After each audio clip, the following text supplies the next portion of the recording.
Profecías selladas del fin, porque estamos profundizando bastante en un libro maravilloso que se llama el libro de Daniel, donde se encuentran las revelaciones y las visiones que Dios le dio a Daniel hace 2600 años.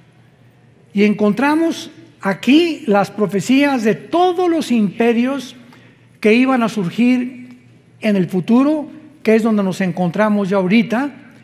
Aquí se encuentra todo lo que va a pasar en los tiempos que estamos atravesando, y aquí se describe claramente también el futuro de Israel, nación con la cual Dios ahorita la puso en la banca.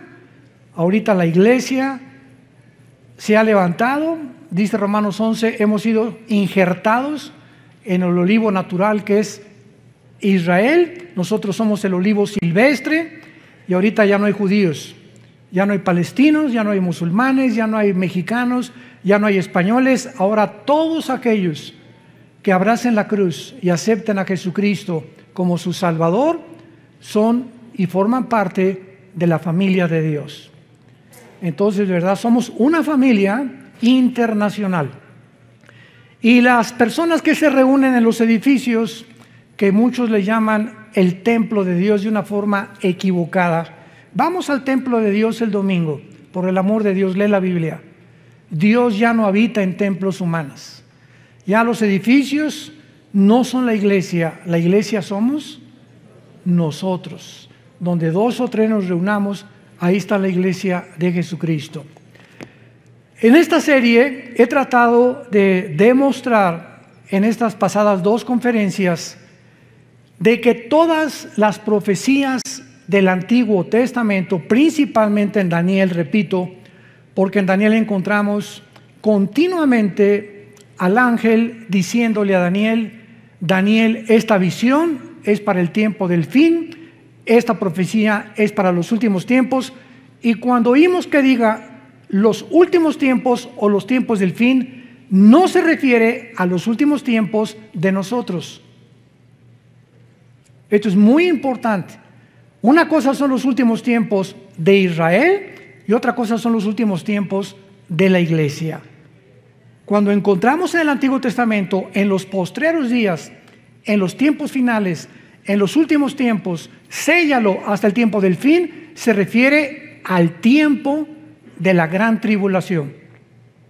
Porque hasta la gran tribulación, cuando termine Dios de tratar, purgar, emblanquecer, purificar a los israelitas, es cuando entonces nosotros ya nos fuimos 7 años en el arrebatamiento. Jesús ya en cualquier momento viene por nosotros, antes de que este mundo que se encuentra en el abismo, el mundo actual se encuentra en el abismo, en la orillita. Hemos llegado al final a la total depravación, degeneración, confusión a la que el ser humano hubiera podido llegar después de que en el siglo XX y la tecnología y llegamos a la Luna y el Marte y la biometría y las comunicaciones internacionales y las redes sociales, y lo único que hemos hecho hasta ahorita es el ridículo. Nunca la confusión política había sido tan grande como ahora. Nunca con la tecnología que hemos alcanzado y con los descubrimientos científicos que se han hecho desde 1954, que se descubre la molécula del ADN por los doctores Crick y Watson norteamericanos, nunca, jamás habíamos llegado a tanta confusión científica. Ahora ya está cayendo, derribándose la famosa teoría de evolución. Ya lo que descubrieron en Israel hace 1 o 2 semanas hizo polvo la evolución. El descubrimiento del ADN hizo polvo la evolución. El descubrimiento de la física, la primera y la segunda ley de termodinámicas, hizo polvo la evolución. Una mentira que nos enseñaron durante más de un siglo. Y que se seguía y se sigue todavía enseñando en muchas universidades, que venimos de Chita, que somos el producto accidental de una evolución y que venimos de los animales, cuando la ciencia, la física, la biología, etcétera, etcétera, contradicen científicamente. Vamos a hacer a un lado la Biblia. La misma ciencia contradice que es imposible la evolución cuando descubrieron el ADN. Sin embargo, esto nos enseña que cuando una mentira se repite 100 años, se acaba aceptando como una verdad. Dice el profeta Isaías, detuvieron la verdad. Y como el ser humano carece de iluminación para saber cuál es la verdad, el mundo tenía forzosamente que llegar al punto en donde nos encontramos. Nos encontramos en el abismo, donde las cosas no van a mejorar, las cosas van a ir de mal en peor. En el libro de Daniel, capítulo 12, encontramos la introducción que dice: en aquel tiempo se levantará Miguel. Daniel 12, versículo 1, el gran príncipe que está de parte de los hijos de tu pueblo. Será tiempo de angustia, cual nunca fue desde que hubo gente hasta entonces. Pero en aquel tiempo, ese es en aquel tiempo que se repite otra vez en el versículo 1. ¿Ya lo vieron? Comienza diciendo: en aquel tiempo se va a levantar Miguel, el comandante en jefe de los ángeles de Dios, y habrá un tiempo de angustia, y en aquel tiempo será libertado tu pueblo. ¿De qué tiempo está hablando el ángel al profeta Daniel? Del tiempo de la gran tribulación. Y lo dice claramente: será un tiempo que jamás lo hubo cuando hubo gente hasta entonces. Y estas mismas palabras Jesús las repite en Mateo 24, 21. Porque habrá gran tribulación como nunca el ser humano la ha visto jamás. Ni en el Holocausto judío, ni en la Primera Guerra Mundial, ni en la Revolución Bolchevique, ni en la Segunda Guerra Mundial, ni en la Guerra de Vietnam, ni en la Guerra de Corea, ni en los tsunamis que ha habido, ni terremotos. Lo que va a pasar sobre el mundo es algo inusitado que jamás en la historia se había visto. ¿Por qué? Bueno, cuando ya vamos al libro de Apocalipsis, vemos la respuesta. El abismo, que es donde se encuentran los demonios, que está en el centro de la tierra, el abismo, se va a abrir. Y van a salir del abismo millones de espíritus demoníacos para atormentar a los seres humanos mental y físicamente en los tiempos del anticristo. Al mismo tiempo que los demonios van a salir todos en libertad, imagínense abrirle las cárceles federales, las clases de máxima seguridad ahorita a todos los criminales del mundo. Imagínense lo que podría suceder. Pues esto sería como Disneylandia comparado con los demonios que van a salir. Agreguémosle que el anticristo va a tener poderes sobrenaturales, señales engañosas. El falso profeta va a hacer llover fuego del cielo.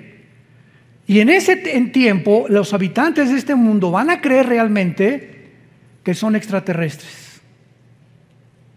Les van a adjudicar poderes de otros mundos. Y agreguémosle todavía que aparte de las señales y milagros y todo lo que está pasando, Satanás baja al mundo. Ahorita dice Efesios 2 del 1 al 3 que es el príncipe de la potestad del aire. Ahorita Satanás opera en el aire con las ondas de comunicación, con el espectro electromagnético, con todo lo que es el magnetismo, la energía. Desde ahí ahorita está él controlando radios, programas, televisión, medios de comunicación, etcétera, etcétera, para hacernos creer lo que oímos en la mayor parte de los medios de comunicación. Pero Satanás no baja solo al mundo, lo acompañan los ángeles caídos. Entonces el mundo se convierte en la habitación de demonios, de señales, de milagros mentirosos y de Satanás con sus ángeles caídos que, repito, crecerán extraterrestres. porque los ángeles tienen forma humana cuando se manifiestan en el mundo. Dice en 2 Corintios que Satanás se disfraza de ángel de luz. Esto es a lo que se refiere hace 2600 años el ángel que le da estas palabras al profeta Daniel. Y vemos nosotros, aparte de todo esto, ¿verdad?, que la Biblia continúa explicándole a Daniel en el versículo 2: y muchos de los que duermen en el polvo de la tierra, o sea, en el tiempo de la tribulación, serán despertados, o sea, va a haber una resurrección. Unos para vida eterna y otros para vergüenza y confusión perpetua. Damas y caballeros, santos de Dios, no todos vamos a resucitar al mismo tiempo. Pongan mucha atención. No todos vamos a resucitar al mismo tiempo. Va a haber la primera resurrección que Cristo menciona en Juan capítulo 5, y muchos serán despertados para vida eterna y otros para condenación eterna. Muy bien. En lo que se llama la primera resurrección están involucrados los santos del Antiguo Testamento y nosotros, los santos de la iglesia. Y la otra resurrección para condenación se encuentra hasta Apocalipsis 20, del 11 al 15, que se llama el juicio del gran trono blanco, donde van a resucitar los incrédulos o todos aquellos que rechazaron las leyes y los mandamientos de Dios. Pero vayamos a ver por qué decimos que hay un orden en la resurrección, porque Dios es un Dios de orden. Vayamos a la primera carta a los Corintios, capítulo 15, y veamos con muchísimo cuidado de qué forma el apóstol Pablo describe este orden de la resurrección que iremos desarrollando a continuación. 1 Corintios 15, versículo 20 en adelante. Mas ahora Cristo ha resucitado de los muertos, primicias. Esta palabra, apúntalo en tu Biblia, es primeros frutos. Primeros frutos. Es la palabra griega aparche, como suena aparche, que se refiere a la fiesta de los primeros frutos de Israel. Acuérdate que primero era la Pascua, después venía los panes sin levadura, después venía los primeros frutos y después vino Pentecostés. Y quedan 3 fiestas para poder terminar el plan de Dios.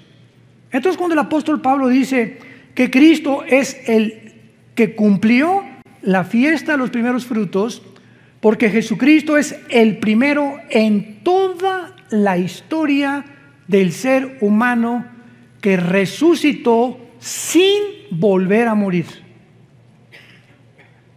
Cuando Dios resucitó a Lázaro, volvió a morir. Cuando resucitó a Tabita, volvió a morir. Todos los casos de resurrección que encontramos en la Biblia volvieron a morir. Pero Cristo es el primero, por eso se le llama en Colosenses el primogénito de los muertos. Es el primero en su género, que lo significa primogénito, primo de genes, de su generación que seguimos nosotros, que resucitó. Muy bien. Versículo 21. Porque por cuanto la muerte entró por un hombre, también por un hombre la resurrección de los muertos. Porque así como en Adán todos mueren, también en Cristo serán todos vivificados. Versículo 23, lean con mucho cuidado. Pero cada uno en su debido orden. Y esta palabra tagma, que en el griego es orden, significa un orden de soldado raso, cabo, teniente, coronel, nos habla de que cuando hay un orden, hay, ¿verdad? Primero después el segundo, el tercero, el cuarto y el quinto. Entonces, la resurrección de los muertos va a seguir un orden establecido por Dios. Cada uno en su debido orden. Cristo, las primicias, fue el primero. ¿Ya lo vieron? Luego, ¿quiénes siguen? los que son de Cristo. Los santos del Antiguo Testamento no están incluidos en nuestra resurrección. Los que somos de Cristo somos los que fuimos bautizados con el Espíritu Santo en el momento de nuestra conversión. En el momento que recibes a Cristo, eres regenerado, eres nacido de nuevo, eres colocado en el cuerpo de Cristo. 1 Corintios 12:13, a todos se nos dio a vivir, a experimentar el mismo Espíritu y el mismo bautismo, y en ese momento la iglesia es un cuerpo y la cabeza es Jesucristo. Y en la iglesia unos son una oreja, otros son mano, 1 Corintios 12, otros son las piernas, otros son los dedos, etcétera, etcétera. La iglesia tiene una manifestación de dones y de talentos de acuerdo a la soberanía de Dios. Y en la iglesia hay apóstoles, ¿verdad? Hubo profetas, pastores, maestros, etcétera, etcétera. Hay diferentes ministerios que reparte Dios, diferentes dones, etcétera, etcétera. Pero todos los que desde Pentecostés hasta nuestros días, cuando venga el rapto, vamos a resucitar. Te repito, de Pentecostés hasta nuestros días, cuando venga el rapto, la iglesia es la primera en resucitar. Vamos también, antes de regresar a Corintios, a ver en Primera de Tesalonicenses esta verdad. Capítulo 4. Primera de Tesalonicenses, capítulo 4. Y dice así, versículo 13. Tampoco queremos, hermanos, que ignoren acerca de los que duermen, o sea, de los que han muerto, para que no se entristezcan como los otros que no tienen esperanza. Pero si creemos que Jesús murió y resucitó, así también traerá con Jesús ¿a quiénes? A los que durmieron en Él, que somos la iglesia. Los santos del Antiguo Testamento no forman parte del cuerpo de Cristo. Y esto ya le explica Pablo en Efesios capítulo 2, que tanto los judíos con el Antiguo Testamento ahora y griegos, ahora no hay judíos, ahorita no hay un pueblo de Dios, Israel, ahorita somos todas las personas de todas las naciones que formamos parte, y que cuando recibes a Cristo te conviertes, nos convertimos en hijos de Abraham. Entonces puede venir ahorita un judío y decirme, yo desciendo de Abraham, y le contesto étnica y terrenalmente y genéticamente, porque eres judío, desciendes de Abraham, claro, fueron lo que los fariseos le dijeron a Cristo, somos hijos de Abraham. Pero la verdadera descendencia de Abraham son los que tenemos la semilla. Y todo esto lo explica Gálatas capítulo 3. Cristo es la semilla prometida a Isaac. En Isaac te será llamada descendencia, o la esperma de Isaac vendrá después Jacob, Judá, Salomón, David, y ahí viene toda la descendencia. Y cuando recibes a Cristo, esa semilla, esa promesa que Dios le hizo a Abraham era espiritual. Entonces dice la Biblia, ahora los que somos de la fe somos de Abraham. Y dice Romanos capítulo 2, no todos los que descienden de Israel son judíos, porque no es la circuncisión de la carne, sino la circuncisión del corazón. Tú a lo mejor no eres circuncidado porque era el pacto, era una señal del pacto de Israel, pero si tienes a Cristo, formas parte del pueblo de Dios. Y a lo mejor si eres circuncidado y eres judío, aunque estés circuncidado, no eres parte del pueblo de Dios, porque no tienes a Yeshua Mashiach, a Jesús el Mesías, en tu corazón. ¿Me van siguiendo? Esto es importantísimo. Entonces por eso es ridículo, ¿verdad?, que haya cristianos que se ponen la kipá. Y a una iglesia mesiánica ahora, ¿verdad? Gracias a Dios que hay judíos que se están convirtiendo. Pero eso que nosotros queramos hacernos judíos, y ya lo somos. Ya lo somos. ¿Por qué? Por la semilla de Abraham, porque tenemos a Cristo. No tenemos que adoptar lo que ellos hicieron. Ellos tienen el judaísmo. Esto es importantísimo para la iglesia. Porque hay un movimiento tremendo, ¿verdad?, de cristianos que se quieren hacer judíos. ¿Para qué? Estás mejor así de tlaxcalteca. No niegues tus raíces. Muy bien. Entonces vemos nosotros que en Daniel 12, versículo 2, dice la Biblia que los judíos, desde Adán hasta Pentecostés, que nació la iglesia, hasta Hechos capítulo 2, la iglesia nació cuando el Espíritu Santo bajó en Pentecostés y formó la iglesia, el cuerpo de Cristo, que se llama un nuevo hombre. Y dice la Biblia en 2 Corintios 5, el que está en Cristo, nueva. O sea, esta nueva creación no existía. Cuando Dios descansó en Génesis capítulo 2, el séptimo día, ¿qué significa? ¿Que Dios se acostó en una hamaca? No, que Dios dejó ya de crear nada nuevo, todo conforme a su semilla, ardillas, hipopótamos, ballenas, todo, ¿verdad? Todo ya lo dejó Dios como lo había hecho. No volvió a crear nada. Pero cuando llega el momento de la iglesia, Dios hace una nueva creación, que somos nosotros.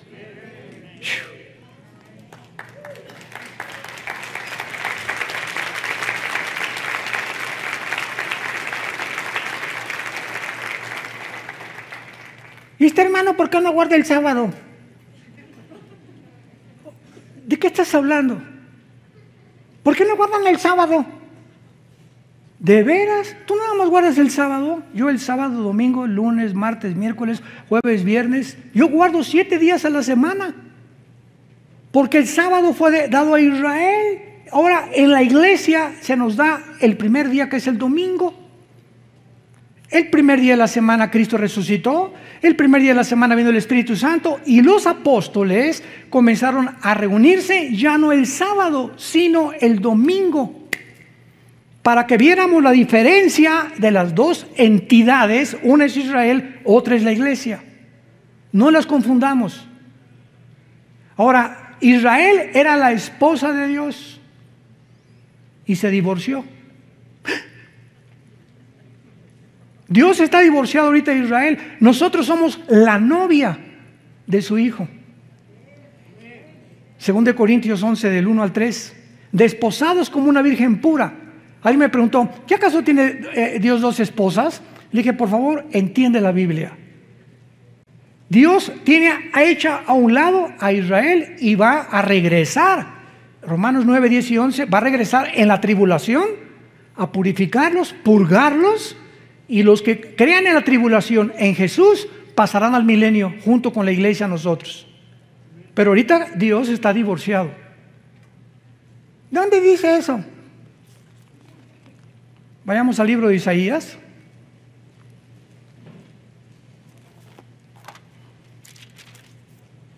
Capítulo 50. Isaías 51. Así dijo Jehová: ¿qué es de la carta de divorcio? La palabra que se escribió es repudio en el hebreo, y en el griego es shorim, que significa separación o divorcio. Está preguntando Dios, ¿qué es de la carta de divorcio de vuestra madre, de la cual yo la repudié? La madre es Israel, de los judíos. ¿O quiénes son mis acreedores a quienes yo he vendido? He aquí que vuestras maldades son vendidos y vuestras rebeliones fue repudiada vuestra madre, que es Israel. Compáralo con Jeremías, capítulo 3, antes de que me llames hereje. Versículo 8. Jeremías 3, 8. Ella, está hablando de Israel, vio que por haber fornicado la rebelde Israel, yo la había despedido y dado carta de divorcio. Dios le está explicando tanto a Jeremías como a Israel: yo estoy divorciado de Israel. Pero no tuvo temor la rebelde Judá, su hermana, sino que también fue ella y fornicó. ¿Por qué Dios se divorció de Israel? La fornicación que Israel cometió era venderse a las naciones. Espiritualmente, en el Antiguo Testamento, la fornicación es un símbolo de unirte al mundo. Y en Santiago capítulo 4 en el Nuevo Testamento dice: oh almas adúlteras. Cuando un cristiano se va al mundo, has cometido fornicación. ¿Por qué? Porque estás traicionando los votos de lealtad y devoción que le tenemos a Jesús. Si tu esposa se va con otro hombre, es adulterio. Y el adulterio es la única causal y el abandono de hogar en el Nuevo Testamento para poder divorciarte. 1 Corintios capítulo 7. Las mismas causales por las cuales Dios se divorció de Israel le pertenecen a la iglesia. Dios se divorcia de Israel espiritualmente, y en el Nuevo Testamento el divorcio físico, visible, terrenal, es si tu esposa se va con otro o tu esposo se va con otro.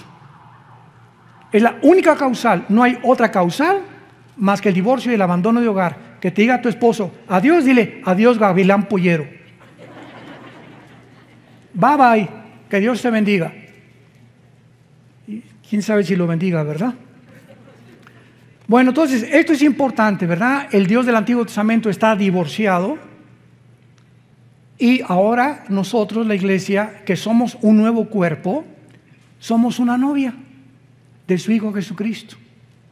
Qué grande demostración que la iglesia e Israel son dos entidades completamente diferentes. Porque hay enseñanzas cristianas donde mezclan y dicen: no, ya Dios acabó con Israel, ya no hay, la iglesia tomó su lugar, etcétera, etcétera. Y esto no lo enseña la Biblia. Dios le dice a Israel: adiós, ahí nos vemos. Y Jesucristo dijo en Jerusalén, cuando lo iban a crucificar el domingo de Ramos: Baruch Hashem Adonai Eloheinu, bendito me dirán el que viene en el nombre del Señor, hasta que Jesucristo regrese. Y los judíos, después de la tribulación, Apocalipsis 1:8, mirarán al que traspasaron. Romanos 11, 25 y 26, Israel será salvado. Hasta ese momento, la esposa que era antes de Dios se volverá a unir a su marido. Y seremos una sola entidad en el tiempo del milenio. Entonces, Dios no se ha olvidado de la esposa despreciada. Si esa esposa regresa y le pide perdón a Dios y reconocen a su hijo como el Mesías, Dios vuelve a renovar sus votos por el pacto que hizo con Abraham. ¿Ven qué importante es entender la Biblia sistemáticamente para no caer en herejías y en tonterías? Y ya Dios acabó con la iglesia, con Israel, ya no tiene para nada, ¿verdad? Claro que ahorita no tiene absolutamente nada. Cuando crucificaron a Cristo, dijo, ¿verdad? Dijeron los judíos: la sangre sea sobre nuestras cabezas. Y en ese momento la maldición vino sobre Israel, que se encuentra todavía esta maldición en Israel, menos en los judíos que han aceptado a Jesucristo como el Mesías y que forman parte de la iglesia. Pero en el año 70 después de Cristo llegaron los romanos, encabezados por Tito, el general romano, hijo del emperador Vespasiano, y arrasaron Jerusalén y no dejaron piedra sobre piedra. Y desde el año 70 hasta 1948, Israel no tenía templo, no tenía nación, no tenía absolutamente nada. Regresaron en el 48 para despertar, para resucitar nacionalmente, porque la Biblia habla de dos regresos de Israel. Ya regresaron nacionalmente, regresarán espiritualmente en la gran tribulación. Entonces no es hasta que se conviertan. Ezequiel 37, la visión de los huesos secos, ¿se acuerdan? Que Ezequiel le dio es una visión de los huesos, que es Israel, y lo dice: los huesos son mi casa. Y ahorita se están juntando los tendones con los huesos hasta que se forma el cuerpo, que es Israel, cuando Jesucristo regrese junto con nosotros para reinar con ellos en el milenio. Regresamos a 1 Corintios. Entonces vemos que la primera resurrección le pertenece a la iglesia, a los que somos del cuerpo de Jesucristo. Y después dice claramente, en este orden, el apóstol Pablo, los que son de Cristo en su venida, luego el fin cuando entregue el reino de Dios y Padre. Muy bien. La resurrección, viene Cristo mañana, supongamos, o la semana que entre, desaparecemos millones de personas.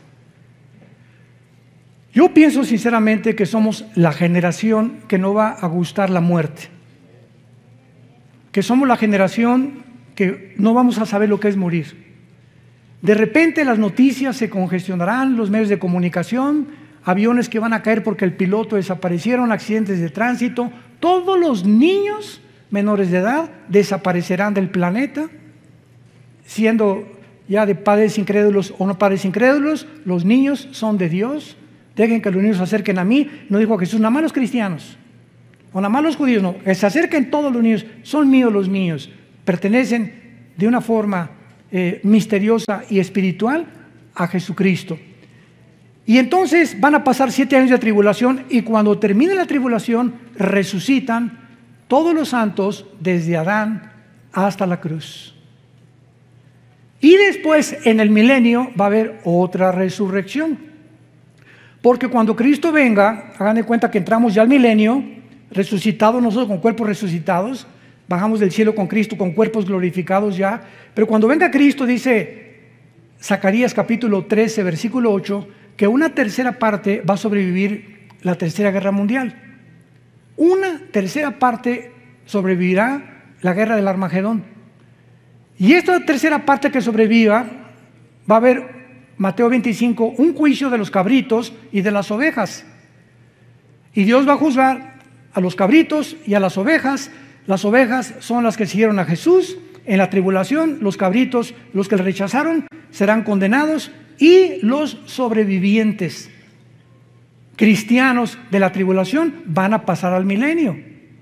Los que se convirtieron en la tribulación y se salvaron de la muerte del anticristo. Pero esas personas que entran al milenio tienen que morir, ¿verdad? Porque se ha establecido Romanos 9 que los hombres muramos una sola vez y después el juicio.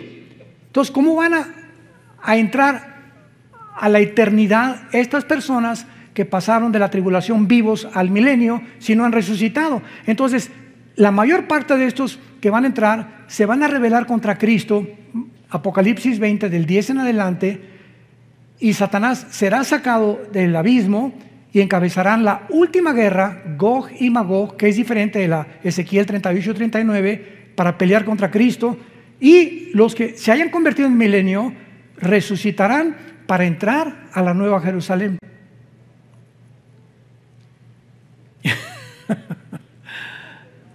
Qué maravillosa es la Biblia, ¿verdad? ¿No se han empachado? Le pido a Dios que me dé sabiduría y paciencia. A veces hablo muy rápido, pero quiero irme así lo más despacio posible para alumbrar sus ojos a través de la Biblia. Y que ustedes puedan ver la luz así. Yo sé que a muchos les está entrando ahorita la luz. Y ese es el anhelo del Espíritu Santo. Muy bien, entonces después de nosotros viene la resurrección de los mártires que en la tribulación van a resucitar, que pertenecen a la primera resurrección de los santos.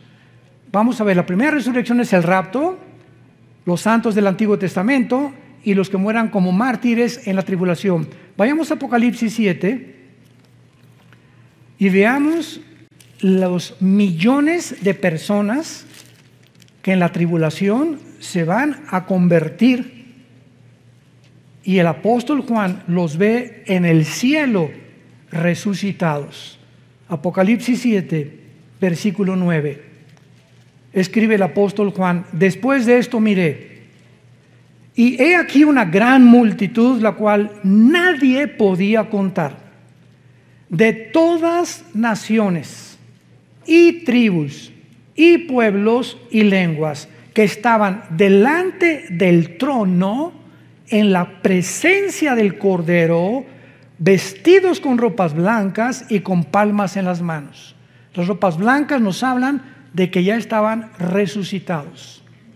y clamaban a gran voz diciendo la salvación, etcétera, etcétera. Versículo 13. Entonces uno de los ancianos habló diciéndome: estos que están vestidos de ropas blancas, ¿quiénes son? ¿Y de dónde han venido? Yo le dije: Señor, tú lo sabes. Y él me dijo: estos son los que han salido de la gran tribulación y han lavado sus ropas y las han emblanquecido en la sangre del Cordero. Aquí encontramos posiblemente a los 144,000 y a todos aquellos que en la tribulación van a morir como mártires. Aquí ya llevamos que nosotros fuimos primeros, ellos serán segundos y en tercer lugar, vamos a Apocalipsis 11, están incluidos los 2 testigos al final de la tribulación. Dice Apocalipsis 11, versículo 7, cuando hayan acabado su testimonio, está hablando de los 2 testigos.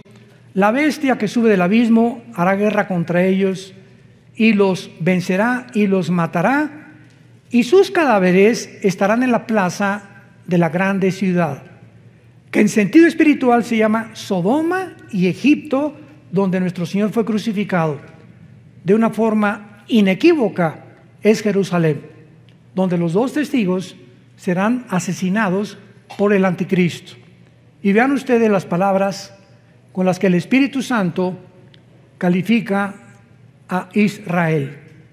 Israel se convertirá como Egipto, que es el símbolo del mundo, y como Sodoma, que es el símbolo de la depravación moral. Y no es coincidencia que Tel Aviv, la ciudad ahora de Israel, se esté considerando la capital mundial del movimiento gay. Tel Aviv es ya la capital del movimiento gay en el mundo. Y hay cantidad de cristianos evangelizando a todos estos hombres y mujeres que necesitan a Jesús. Porque Jesús murió por todos aquellos, por más pecador que tú seas, Cristo te ama. Pero Él te pide que te arrepientas de tus pecados y que entiendas que los géneros no se pueden tergiversar ni pervertir. Solamente hay 2 géneros, varón y hembra, nada más. Esta semana el gobierno americano acaba de declarar que en todos los pasaportes nuevos de Estados Unidos se incluya el tercer género. En todos los pasaportes desde esta semana americanos, norteamericanos, viene incluido el tercer género. Si tú le quieres poner otra cosa. No nos vamos a profundizar en eso. Y entonces van a ser asesinados, versículo 9, y los de los pueblos, tribus, lenguas y naciones verán sus cadáveres por 3 días y medio y no permitirán que sean sepultados. Los moradores de la tierra se regocijarán, se alegrarán y enviarán regalos unos a otros, porque estos 2 profetas habían atormentado a los moradores de la tierra. Me detengo aquí. ¿Por qué el mundo ahorita se ha vuelto contra nosotros? ¿Por qué? Porque se sienten atormentados con la predicación del Evangelio de Cristo. En lugar de que sientan una medicina y un aliento, yo cuando oí el Evangelio dije: Dios mío, esto es lo que yo estaba esperando toda mi vida. Hay personas que se molestan. Y ahora tú no puedes predicar esto. La iglesia es un hospital para todo tipo de personas, lesbianas, transgénero, homosexuales, borrachos, parranderos y jugadores. Esto es la iglesia. Le abrimos la puerta a todos para que podamos ser sanados de la condición en la que el mundo tal vez nos empujó a ser. Cualquiera de ustedes que oiga mi testimonio no lo vas a creer. No lo vas a creer lo que yo era antes de venir a Jesús hace 46 años. Este año cumplo 46 años, no de edad, de cristiano. Y 43 años cumplo este año de predicar la palabra de Dios. A los 3 años de convertido comencé a predicar en la sierra a los indígenas de Oaxaca y de Guerrero. Estuve 3 años en la sierra, durmiendo en pisos de adobe, tapándome con periódicos. Mi cojín era un ladrillo envuelto en periódicos, así que si realmente alguien ha vivido la pobreza, he sido yo. Pero antes de eso, tú no te imaginas lo que yo era. Creo que en internet está algo de mi testimonio. Pero Juan Charrasqueado se quedaba chiquito. Pero lo que nos interesa es lo siguiente, y dice el versículo 11, pero después de 3 días y medio, entró en ellos el Espíritu de vida, enviado por Dios, se levantaron sobre sus pies y gran temor cayó sobre los que los vieron. O sea, los 2 testigos son el último fruto de la resurrección. Entonces, la iglesia en el rapto, todos los mártires a la mitad de la tribulación y los 2 testigos al final. Y cuando Cristo venga, en cuarto lugar, los santos del Antiguo Testamento. Este es el orden que Dios ha establecido. Es un orden y no importa el tiempo que los del Antiguo Testamento van a resucitar después de la tribulación, nosotros primero, etcétera, etcétera, pertenecemos a lo que se llama la primera resurrección, que está dividida en diferentes tiempos. Y la otra, la única en la que tú vas a resucitar, si tú no tienes a Cristo, será al final del milenio. Apocalipsis 20 del 11 al 15 se llama el juicio del gran trono blanco. Dios va a abrir los libros, el libro de la vida, el libro del Cordero, etcétera, etcétera, y el que no se halló inscrito será lanzado al lago de fuego, que es la muerte segunda. Ahí Dios, enfrente de los ángeles, nosotros como la iglesia, dice 1 Corintios 6, del 2 al 3, que seremos el jurado, nosotros, la iglesia, seremos el gran jurado. Dios te demostrará que Él te amó, que dio su vida por ti en una cruz, que en esta mañana te está hablando para que te arrepientas y vengas a la cruz.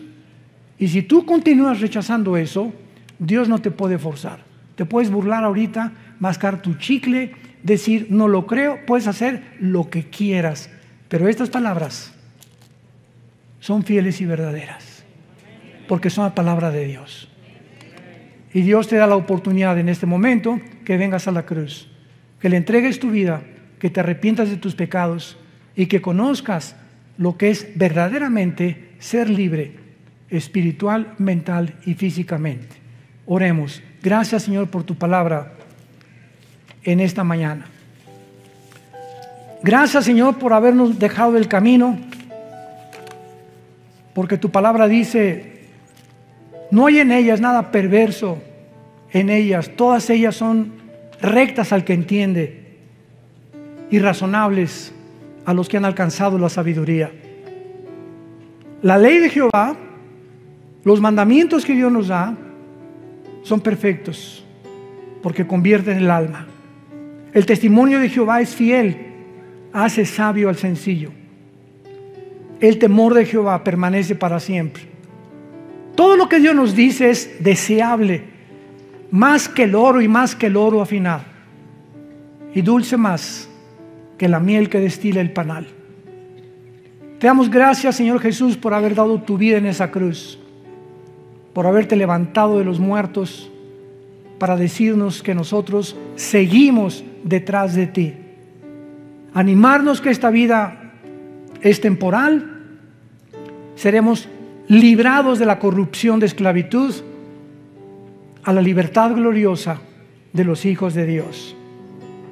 Y en esta mañana, tú que me escuchas, invita a Cristo a tu corazón. Arrepiéntete de tu vida. Tú eres pecador, dice la Biblia, y la paga del pecado es la muerte. Mas Dios muestra su amor para con tu vida en que, siendo pecador, así como estás de sucio, de sucia, Jesús murió por ti para limpiarte y lavarte con su sangre preciosa y decirte que nunca te va a volver a dejar ni abandonar. Y el día que tú mueras, morirás en paz, porque morirás con la seguridad que en esta mañana el Espíritu Santo te dará tu corazón. Si alguien quiere en esta mañana invitar a Cristo, ustedes que nos ven por la televisión, dile estas palabras: Señor, te pido perdón por mis pecados. Creo que en esa cruz pagaste con tu sangre por ellos. Y creo que a los 3 días tu Padre te levantó de los muertos. Y como creo que vives, te pido en este instante que entres a mi corazón como mi Señor y mi Salvador. Señor Jesús, gracias por tan grande amor y por darme la vida eterna y la absoluta seguridad y certeza que cuando yo muera, moriré en paz, porque sé que me estarás esperando para gozarme la otra vida, que mi fe no fue en balde y que tus promesas fueron fieles y verdaderas. En el nombre de Jesús. Amén.